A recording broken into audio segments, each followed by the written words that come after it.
So let's raise our big talking point this Thursday evening. Are honest bureaucrats being targeted by the establishment?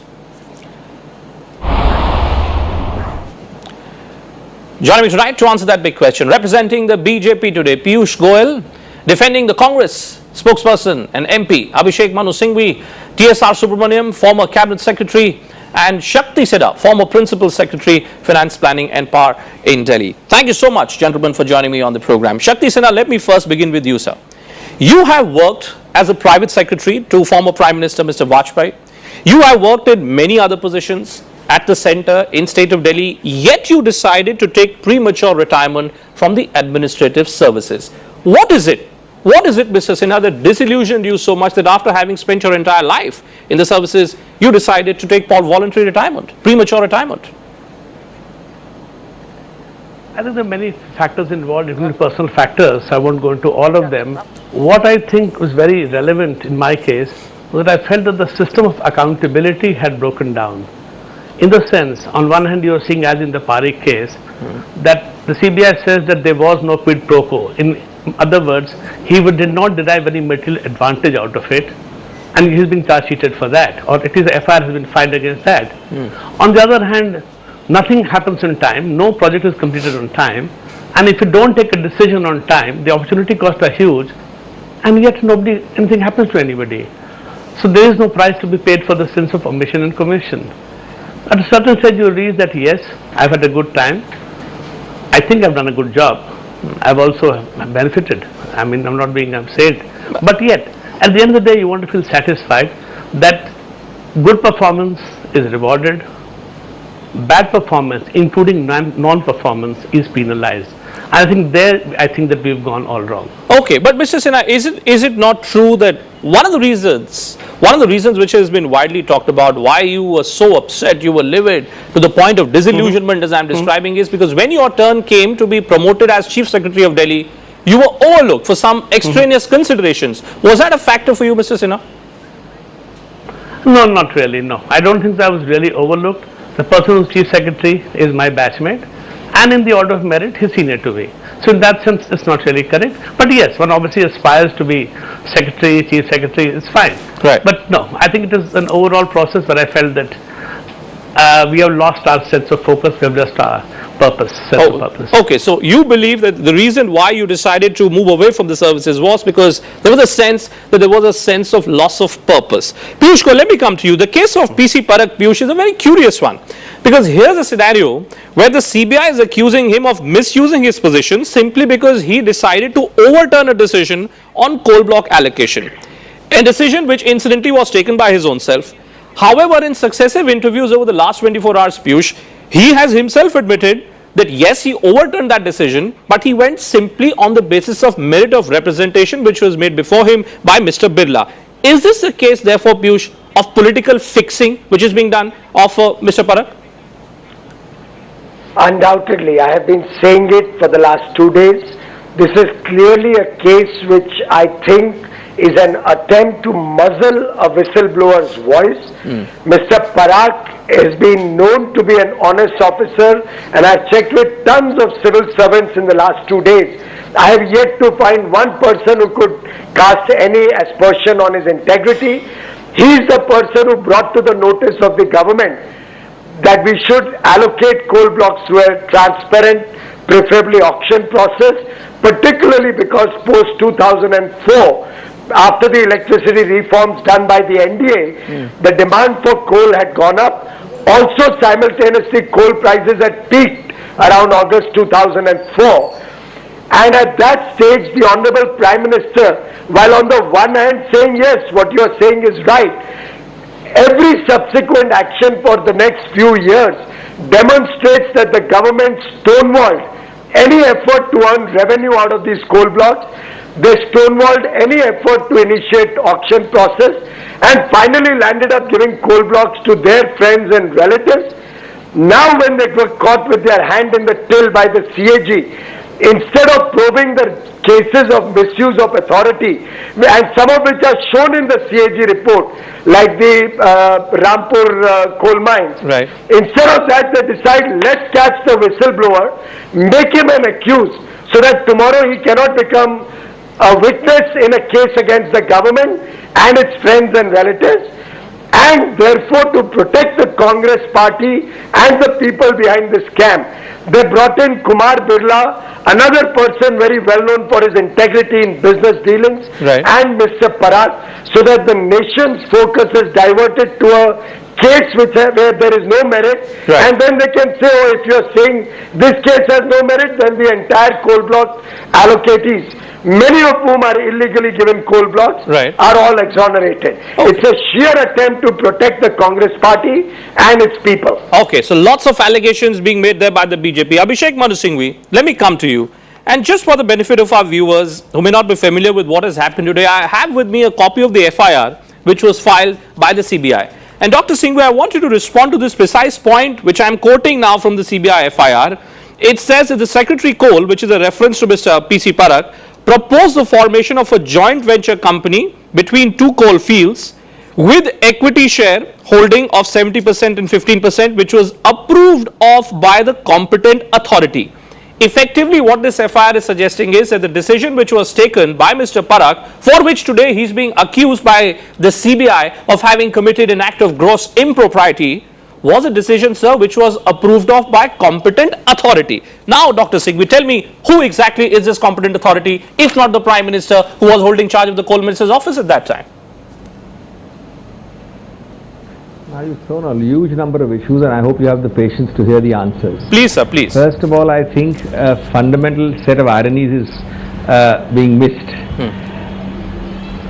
Since yesterday, several persons in the Congress, including myself, have criticized what I believe is clearly a overreach, a hasty decision, because Mr. Parekh is not only an outstanding officer, but what he said yesterday is being distorted. What he said clearly was that he took a simple decision on the merits. He decided the sequence. Mr. Birla openly wrote saying, after all, he is an applicant who is prior. He has greater merit or equal merit. Please also allow him to share. They gave him a paltry 15%. That was done by a letter, by a meeting openly. The coal secretary, the coal minister, who was then the Prime Minister, looked into it. And Mr. Parekh said there's absolutely nothing wrong. And if there is something wrong, then the coal minister, the coal secretary and others have all done the same thing. So he was actually defending his action, and yesterday many times over I've said the same thing. Point one. Point two, therefore we believe that the CBI has obviously indulged in overreach, in perhaps a hasty, quick trigger action, and this doesn't behove very good for that system. Thirdly, it appears that merely because a senior industrialist meets with the Prime Minister or a coal secretary can hardly ever be the reason for drawing inferences and conclusions of a criminal nature. Now, having said all these three things, to extrapolate from there and say that on reason, logic and objectivity, the BJP says Mr. Parekh is all right, but purely for political reasons Mr. Prime Minister is not. That shows you the political bias. No, but according to us, there is possibly no criminality here, of course subject to final outcome of the Supreme Court monitored proceedings. No, sir. And we've been very critical. It also shows, give me a minute more. Yes. It also shows that obviously the CBI is acting on some kind of an independent notion of court monitored investigations, and there cannot be a possibility of any interference by the government. No. A charge often baselessly leveled. You see, now, Dr. Singhvi, what is happening? Hold on, sir. What is happening, Dr. Singhvi, is that you see now you're joining the league of all those senior ministers from your party who over the last 48 hours have hit out against the judiciary, against the CBI, against the CAG. Every institution today, sir, which is asking questions out of the government is being accused of bias, is being accused of running some kind of a campaign. What is it that you've come down to, Dr. Singhvi, now?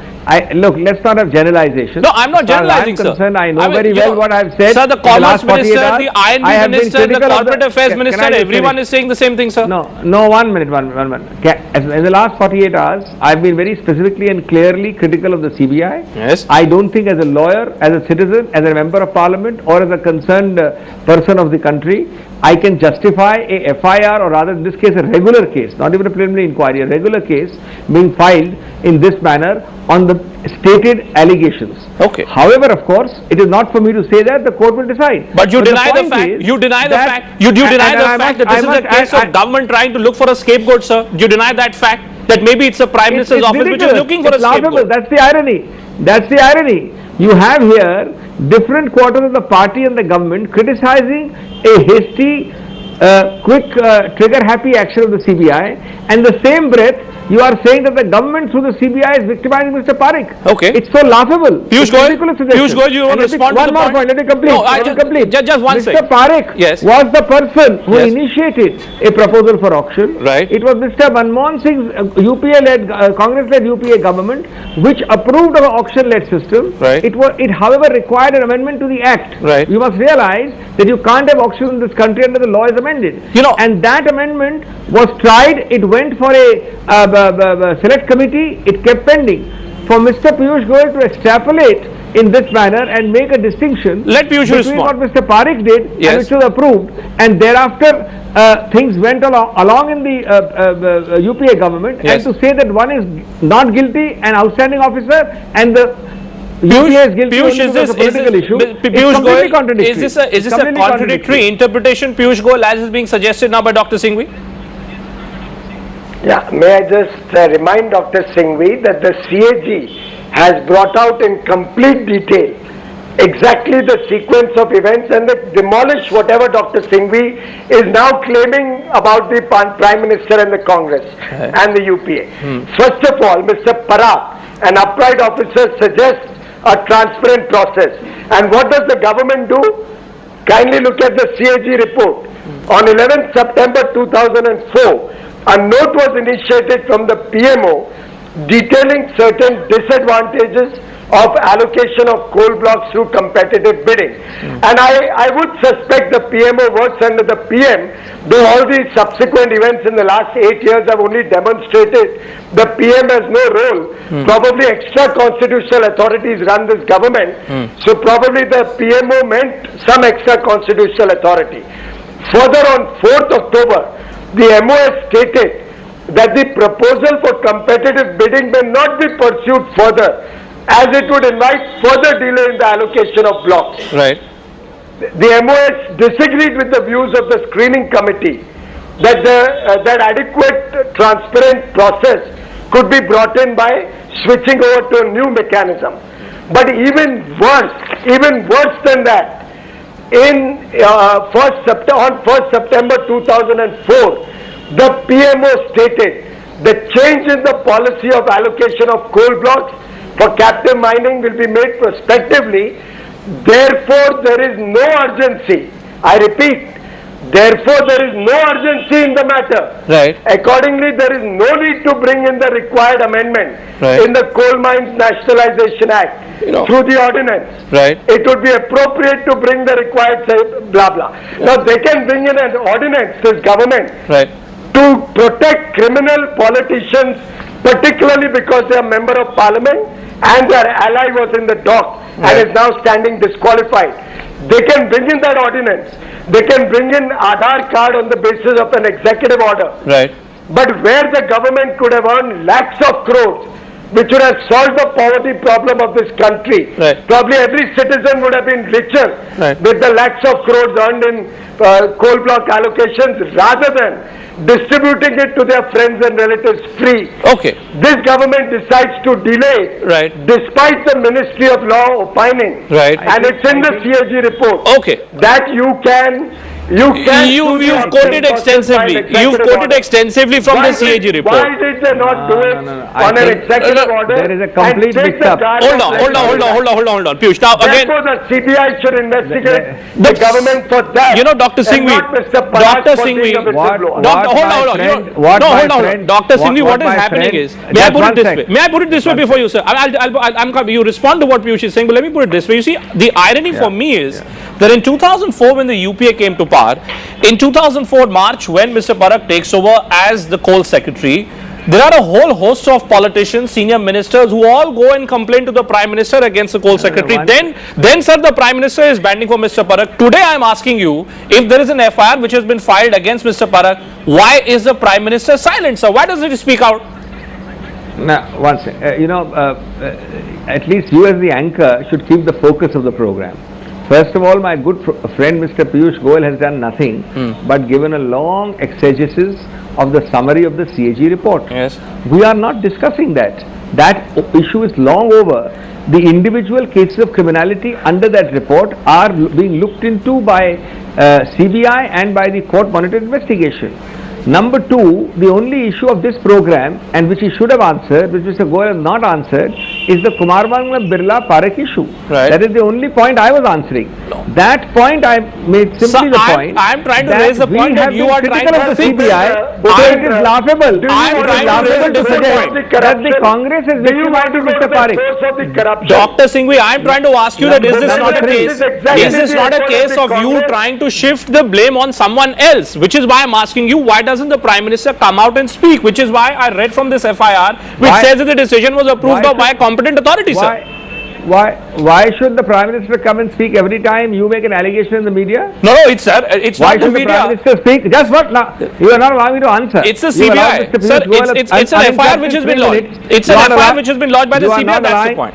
Please go ahead, sir. Please go ahead. Look, either you want to hear me or you want to interrupt me every 30 seconds. I just want to bring the focus back. Mr. That's Piyush all. Goyal has an uninterrupted 4 minutes or 3 minutes. Okay. You interrupt me on every sentence. No, I don't. Please The go short ahead. point is the government of India, through its ministers, the Congress party, has been speaking for the last 48 hours. Right. You are not looking at what they are saying. You are now raising a fourth question as to why the Prime Minister is not speaking. Why should the Prime Minister speak? Is not the stand of his government and is not the stand of the Congress party which leads the UPA government been made very clear? Right. And is it not strike you logically as laughable to suggest that the government or the Congress party is trying to victimize Mr. Parak? Okay. When for the last 48 hours we are directly critical of the CBI, we are saying on the contrary that this cannot possibly form the basis. Which is another case. We are also critical of trying to book CMDs. But sir, like that's Mr. the point Birla I'm in this making. manner. Sir, but that's a point I'm making. So that's a point I'm making. You see, whoever is questioning you, you're going to the extent of deriding that agency. But TSR Subramaniam, let me come to you. We've seen, sir, in the last couple of weeks, whether it was Durga Shakti case in UP or Haryana officer Ashok Khemka, who dared to take on Robert Vadra, who's now being charge sheeted. What is the message, Mr. Subramaniam, which is going across to the bureaucrats of this country, that if they wish to discharge their responsibility honestly, what is the political class sending the message, sir? Bhupinder, thanks for coming to me. I thought that in your program, if you have representatives from the BJP and the Congress, you don't need anybody else at all. They will happily take 2-3 hours of your time. Why do you need to call others for any other opinion, because they cover the entire universe? Coming back to your question, you started with earlier with Khemka. Now the charge is that he did not meet his targets. This charge can be applied to nearly every officer in India in every state and central government. In fact, this charge should go also to Montek Ahluwalia. He has not met the targets. He should also be charge sheeted by the government of India.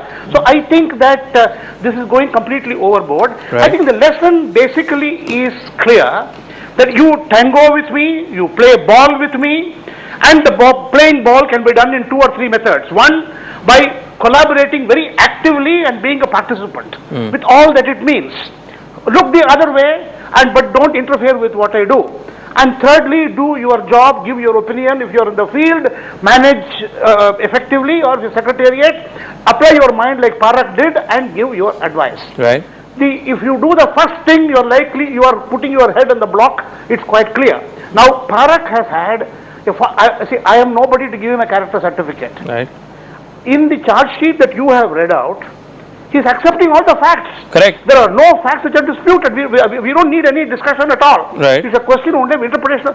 If you read the facts as they are, there is zero case today, unless something new is going to be discovered.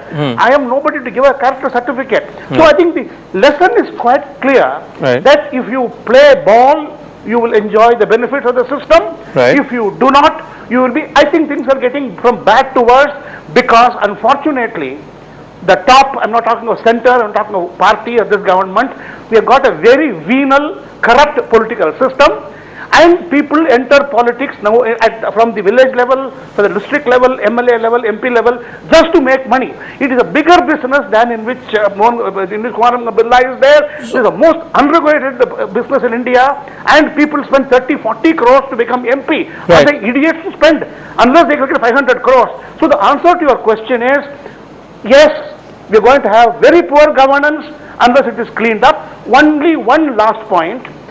Don't let the massive scam of Colgate get eroded by a discussion on technicalities of this particular. This is the small hair in the tail. Right. So let us look at the whole Colgate scheme, right, and let us not get distracted by this particular one. Are you not surprised? Are you not surprised, Mr. Subramaniam, that on one hand you have some allegations which is being questioned by many against a senior officer like Mr. Parak, and suddenly there is an FIR which has been lodged against him. That matter will be investigated. But what about the Robert Vadra sir, against whom there are a lot of allegations? There is a lot of evidence which has come out of some shady business dealings. No investigation against him, no case against him. Therefore, is this not a case of selective witch hunting, sir? It is extraordinary. It's extraordinary. There are 20 government agencies which can be involved. There's a company law board. There is the SEBI. There are state government agencies, central government agencies. But apparently nothing wrong has taken place there. That's about it. It's as simple as that. So, Shakti Sinha, does one then conclude that when it comes to fixing of a bureaucrat, Shakti ji, there are several ways that the government can think of? Like we're seeing in Ashok Khemka's case, he's been charge sheeted several times. As we've seen in Durga Shakti Nagpal's case, that when she wanted to discharge a responsibility in an honest way, she was suspended in the middle of the night. That's what is really troubling, isn't it, sir? The bureaucrats of this country, if they wish to carry on with their job, they have to live in this constant fear that who knows when that suspension order will come, when that removal notice will come. Absolutely. The fact is that unless you learn to function, or you have an environment where you function to the best of your abilities. I may make a mistake. All of us make mistakes. You can't charge it a guy because you make a mistake. It's a matter of assessment. Where there is malafide, and I think Mr. Subramaniam said it right. Right now what is happening is, thanks to this Parekh case, the major facts of the scam are getting completely forgotten, and we are concentrating on this little thing that though Mr. Parekh did not get any quid pro quo, but because he recommended Mr. Birla's case after meeting Mr. Birla, which is such a big crime, therefore it should be fixed. I think we are sending all the wrong messages down the line, and therefore people who join the civil service will learn very quickly. If you want to do well, if you want to survive, well, here's a nice way out. Why put your head on the block and pay the price for it? Who should be held accountable, Mr. Subramaniam? I want to know this clearly from you. For the state of mess and chaos that all of us are looking the bureaucracy in, who should be held accountable according to you, sir?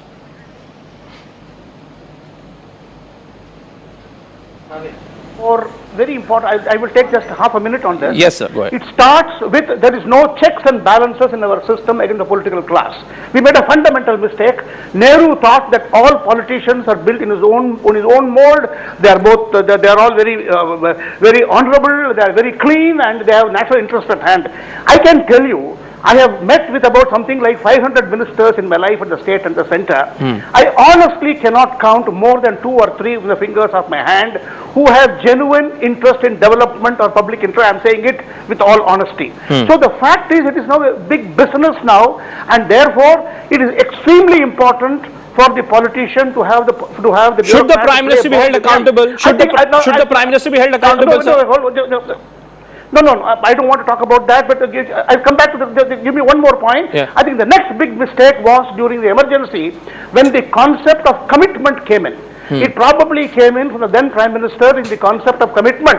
Commitment to policies, programs in that sense, slowly deteriorated to commitment to the party, commitment to the individual. Unfortunately, the huge politicization. You go to any state, nearly every officer belongs to one political party or the other. You ask me for an analysis. Lastly, I don't know about the criminal side of it. That the courts will decide. I think it's a crying need for the Prime Minister of the country to accept responsibility of the colossal failure in the 2G, colossal failure in Colgate. I think they should come out openly and say, big mistake has been done. Any democracy, they should accept on the moral ground. Unfortunately, they now say, take it to court. We will see you in court. That is the answer. So, Abhishek Singhvi, would you at least concede this, Abhishek Singhvi, that, for all this talk from different ministers that we see that, there is this great deal of pessimism which exists in the country, the Prime Minister should take responsibility for what is happening in the country, sir. Again, I'm asking you, would it not have mattered, would it not have helped your own cause, sir, for the Prime Minister to come out, set the record straight? I think it's only the UPA government, at least in the recent past, which has taken responsibility by getting people to resign, by prosecuting people, by carrying on matters, by disclosing files.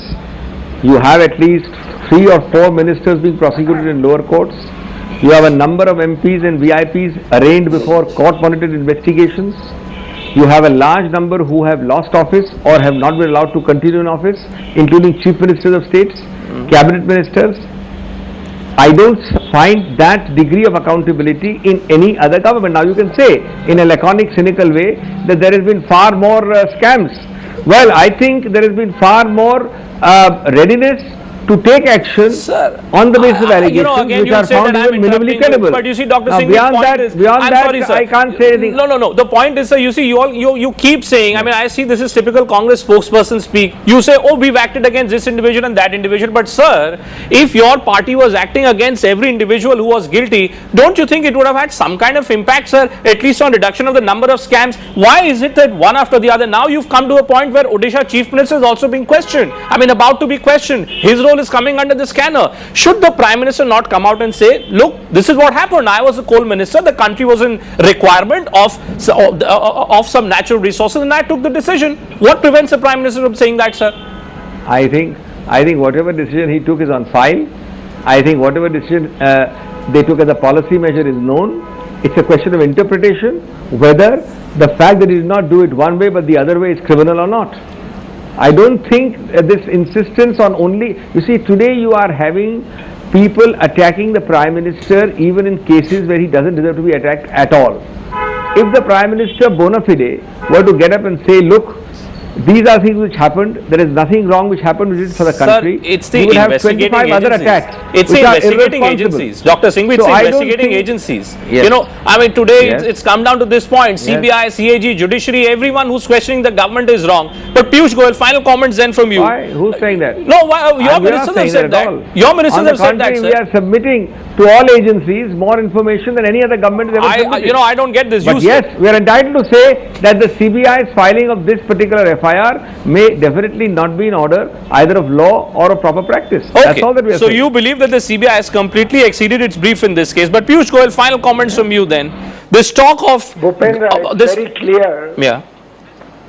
Sorry. Yes. It's very clear that this government and the Congress party, there is a big disconnect.